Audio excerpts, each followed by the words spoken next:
feel guilty or weird for not documenting your life in that moment when something meaningful is happening, and instead of reaching for your phone, you just stay there? Then this for you. Not because you forgot, not because you don't care, but because something in you hesitates. You notice other people capturing it.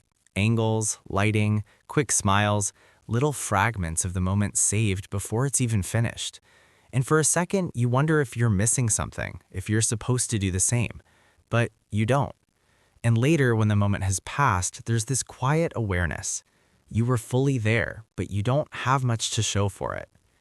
There's a certain kind of person who experiences life like this, and from the outside, it can be easy to misunderstand. People might assume you're not sentimental or that you don't value memories the way others do. Sometimes they read it as distance or even disinterest. But that interpretation misses something important, because this isn't about not caring, it's about how you experience. Some people move through the world with a natural instinct to preserve moments. Others move through it with an instinct to absorb them. And if you've ever found yourself not taking many photos, there's more going on here than people realize. Psychologically, the way we interact with moments, whether we capture them or stay in them, often comes down to how our attention is wired. There's research in cognitive psychology that looks at something called experiential processing versus documentary processing. Experiential processing is when your mind prioritizes being immersed. It's less concerned with recording and more focused on feeling, subtle details, emotional shifts, the atmosphere of a moment as it unfolds. Documentary processing, on the other hand, leans toward externalizing the experience, framing it, capturing it, turning it into something you can revisit later.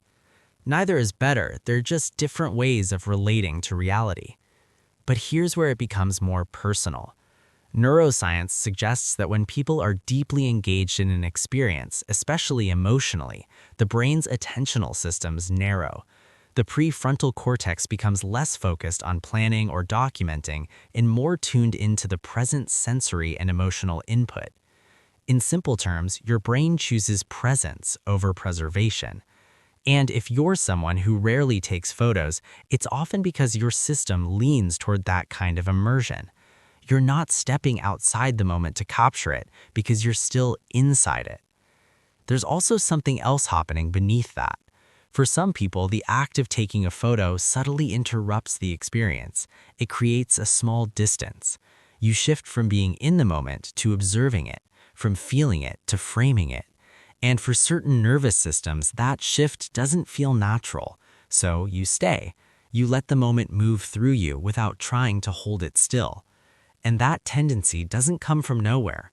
Often, it's shaped by earlier experiences, especially environments where emotions were intense, unpredictable, or required careful attention.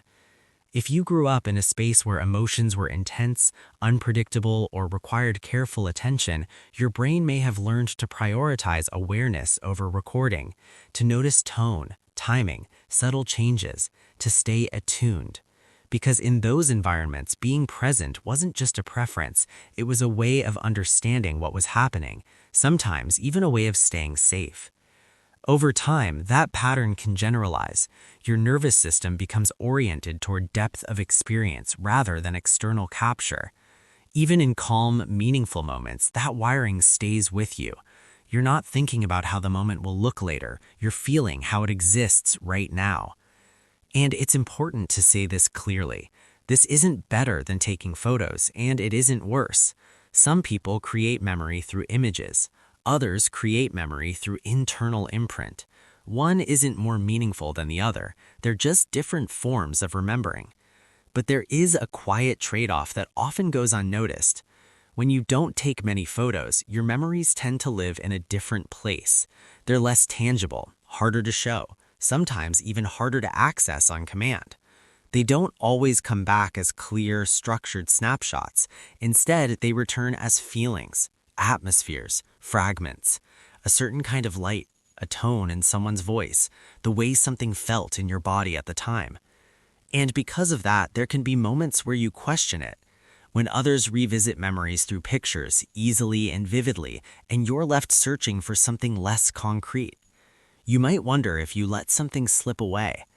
But here's the paradox. Research has also found something called the photo-taking impairment effect. In simple terms, when people rely heavily on capturing moments externally, their internal memory of those moments can actually weaken. Because the brain relaxes, it assumes the memory is stored somewhere else. But when you don't take that photo, your mind often holds on to the experience in a different, deeper way. Not as an image, but as an imprint.